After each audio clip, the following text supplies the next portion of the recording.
किसी दूर गांव में रवि नाम का एक व्यक्ति रहा करता था। रवि इतना दान पुण्य करने में विश्वास रखता था और हर कोई उसकी बस तारीफ करता रहता था। रवि के पास भले ही खाने को ना हो, लेकिन वह दान पुण्य करने में कभी पीछे नहीं हटता। एक रोज सुबह सुबह रवि खाना बनाकर जैसे ही खाने बैठा, उसके दरवाजे पर एक भिखारी का आना होता है। कुछ खाने को दे दो बेटा, कल से भूखा हूँ, कुछ खाया पिया ही नहीं है, अब तो चला भी नहीं जा रहा।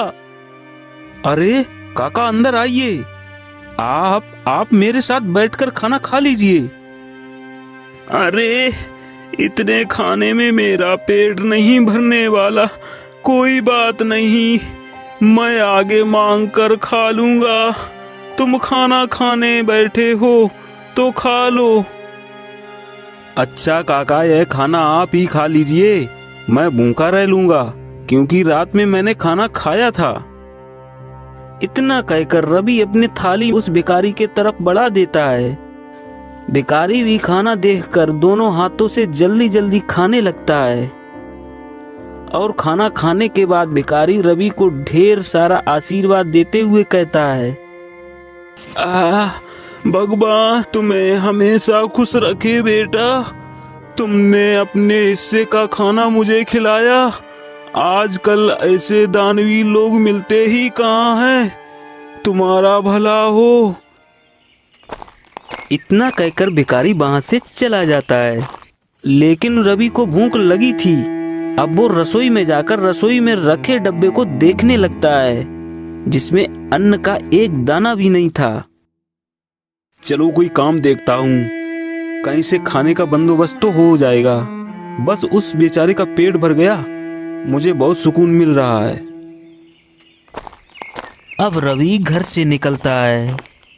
तभी उसे गांव का चमन लाल देखकर अपनी पत्नी से कहता है, अरे कब से ये अनाज की बोरियां मैं अकेले उठा रहा हूँ, अभी रवि को बुलाता हूँ, तुम देखना वह कैसे मदद करेगा। उसे तो वैसे भी लोगों की मदद करने का भूत सवार है। खुद भले ही जेब में फूटी कौड़ी ना हो, लेकिन बड़ा दानवीर बनता है ये भी। अब चमनलाल रवि को आवाज लगाकर बुलाता है, अरे क्या हाल चाल है चमन भाई, सब ठीक तो है ना? ये अनाज की बोरियां खेतों से ला रहे हो क्या? अरे हाँ, खेतों से अभी 20 बोरियां और लानी है, लेकिन मैं बहुत ज्यादा थक गया हूँ। तुम थोड़ा हाथ बटा देते तो मेरा काम जल्दी हो जाता। अरे क्यों नहीं, चलो चलो, मैं आपके साथ मिलकर खेतों में आपके घर तक बोरियां पहुंचा देता हूँ। बड़ा ही बेवकूफ है और इससे बेवकूफ बनाना भी आसान है। चलो इसी बहाने मेरी मदद तो हो जाएगी और थोड़ा आराम भी मिल जाएगा। इतना कहकर चमनलाल रवि से अब कई सारी बोरियां खेत से रखवा लेता है। लेकिन रवि तो भूखा था, उसे भूख भी बहुत तेजी से लग रही थी।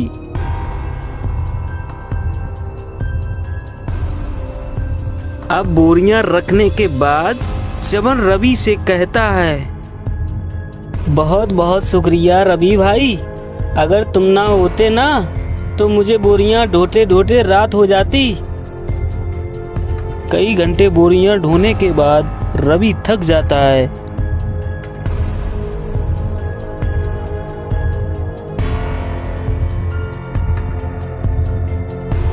अब वह उधार लाला की दुकान से राशन लेकर खाना बनाकर खाता है।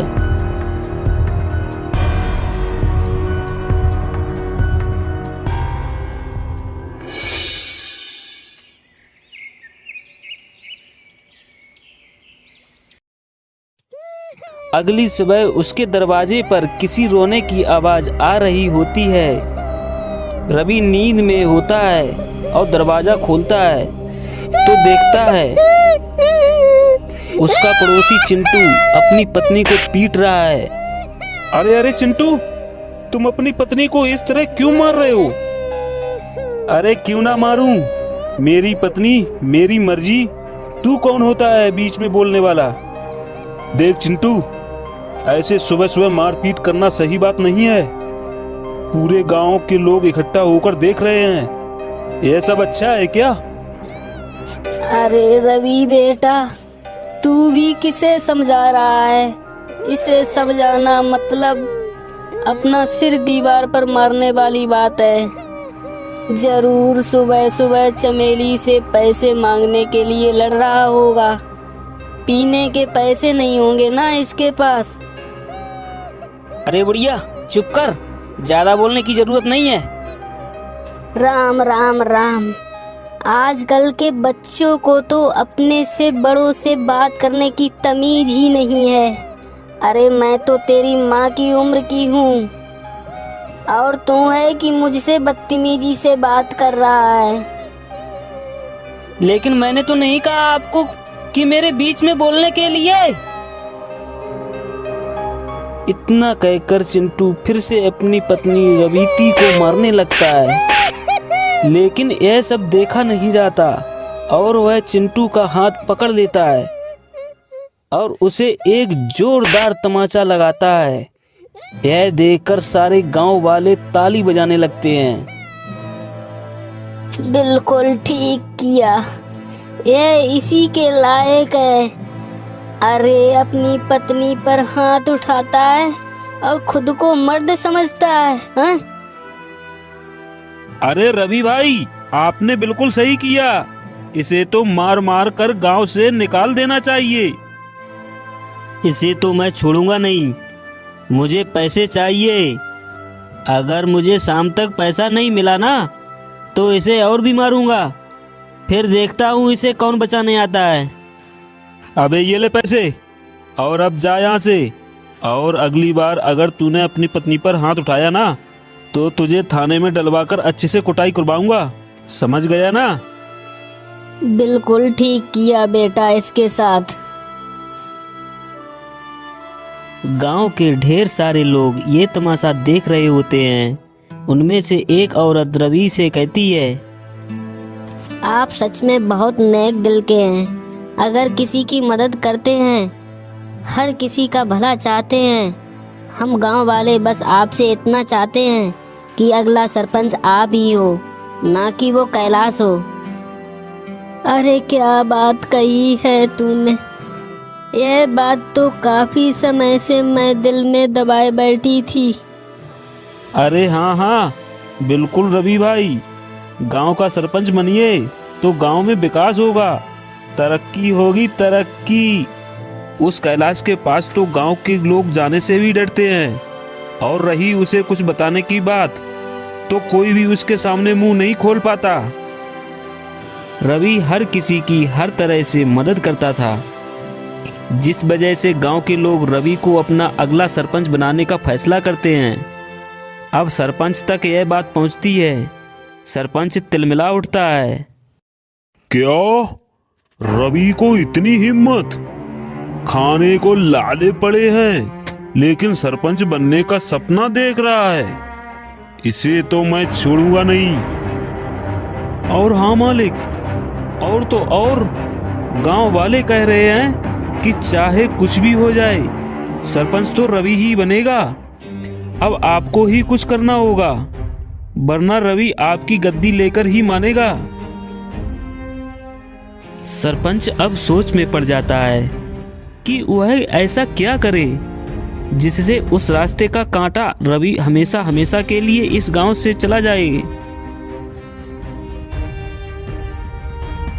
अगले चुनाव में गांव के लोग रवि को सरपंच बना देते हैं। अब ऐसे ही कई दिन बीत जाते हैं और जब राशन देने की बारी आती है तो सरपंच बड़े ही चालाकी के साथ राशन में मिलावट करवा देता है, जो रवि को बिल्कुल पता ही नहीं चलता।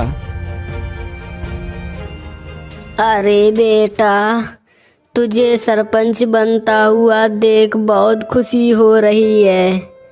अब समय पर कम से कम राशन तो अच्छा मिलेगा। अरे हाँ हाँ, सब कुछ अच्छा ही होगा। लोगों ने इतना विश्वास करके मुझे इस गांव का कार्यभार संभालने का जिम्मा दिया है। और इसे मैं अच्छे से निभा सकूं। बस यही दुआ करिएगा। अरे हाँ हाँ, अब गांव में विकास और तरक्की आने से कोई नहीं रोक सकता। गांव में राशन बांटने के बाद सभी खुश थे कि उन्हें पहली बार पूरा राशन मिला है, वरना सरपंच चमन सिंह तो आधे से ज़्यादा राशन काट लिया करता है। लोगों को राशन मिल चुका था, लेकिन अगले दिन पूरे गांव में शोर मच जाता है कि उनके नए सरपंच रवि ने मिलावटी राशन दिया है। अब गांव वाले एक जगह इकट्ठा होकर रवि से सवाल करते हैं। हमने तुम पर विश्वास करके तुझे गांव का सरपंच बनाया, तुमने हमारे साथ ही विश्वासघात किया। रवि बेटा, मुझे तुम पर उम्मीद नहीं थी। अरे राशन में मिलावट करके क्या मिला तुझे? तुम्हें तो इस गांव के लोगों का हमेशा से भला चाहते थे, तो भला फिर राशन में मिलावट क्यों किया? इतना मिलावट तो सरपंच भी जी नहीं करते थे। हमने तुम्हें सरपंच बनाकर गलत फैसला ले लिया है। बिल्कुल ठीक कह रही है काकी। अभी के अभी तुम इस गांव से निकल जाओ। तुम इस गांव में रहने के लायक ही नहीं हो। ये सारी बातें चल ही रही होती हैं कि तभी वहाँ सरपंच आ जाता है। अरे हाँ हाँ, इसे अभी के अभी गांव से निकाल दिया जाए। इस पर विश्वास करके तो हमने बहुत बड़ी गलती कर दी है। अब रवि को गांव वाले गांव से निकाल देते हैं।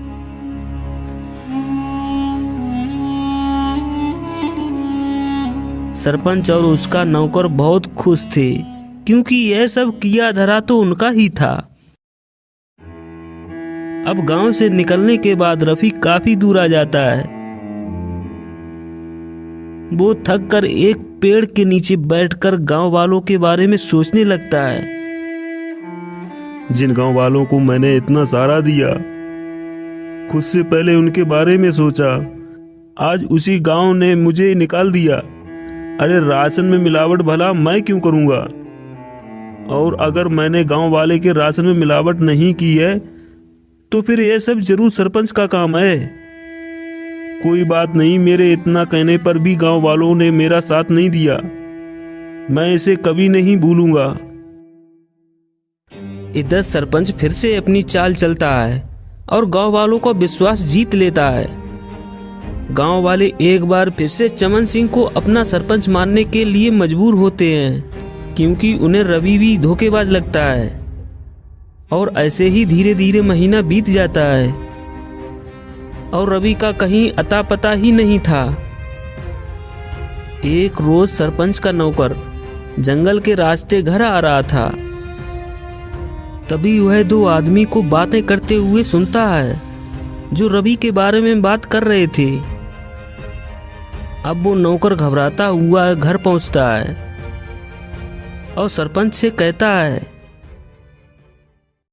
मालिक मालिक, मैंने दो लोगों को आपस में बात करते हुए सुना है।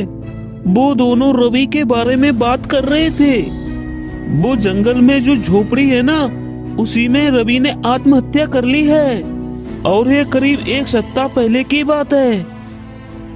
इसका मतलब मेरे रास्ते का कांटा अब हमेशा हमेशा के लिए मेरे रास्ते से हट गया है। चलो अच्छा है। और तो और मालिक, ये बात तो गांव वाले भी जानते हैं। ना जाने उन तक बात ये किसने पहुंचाई। हो सकता है उन्हीं लोगों ने पहुंचाई हो जो बात कर रहे थे। अरे गांव वाले बहुत ही मतलबी हैं।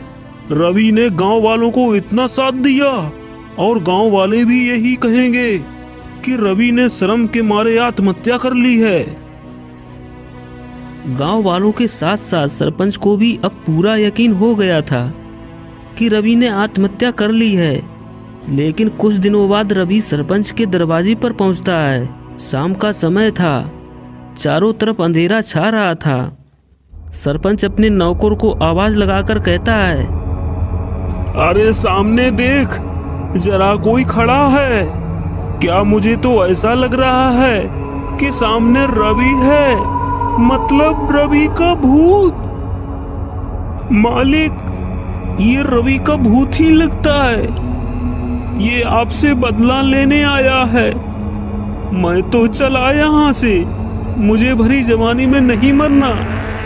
मेरे 4 बच्चे हैं और 2 बीवियां हैं। सरपंच का नौकर इतना कहकर वहां से दुम दबाकर भाग निकलता है। रवि जैसे जैसे आगे बढ़ रहा था, सरपंच पसीने से तरबतर था। वहीं रुक जा रवि का भूत, तुझे क्या चाहिए? मैं तुझे सब देने के लिए तैयार हूँ, अपना घर, जमीन, पैसा, लेकिन मुझे मारना मत। मैं तुझे नहीं छोड़ूंगा, तुमने मुझे बदनाम किया है। अब तुम ही ये सच गांव वालों के साथ सामने बोलोगे, वरना मैं तुम्हें मार डालूंगा। अरे हाँ हाँ, मैं गांव वालों के सामने सच बोलने के लिए तैयार हूँ, लेकिन मुझे मारना मत।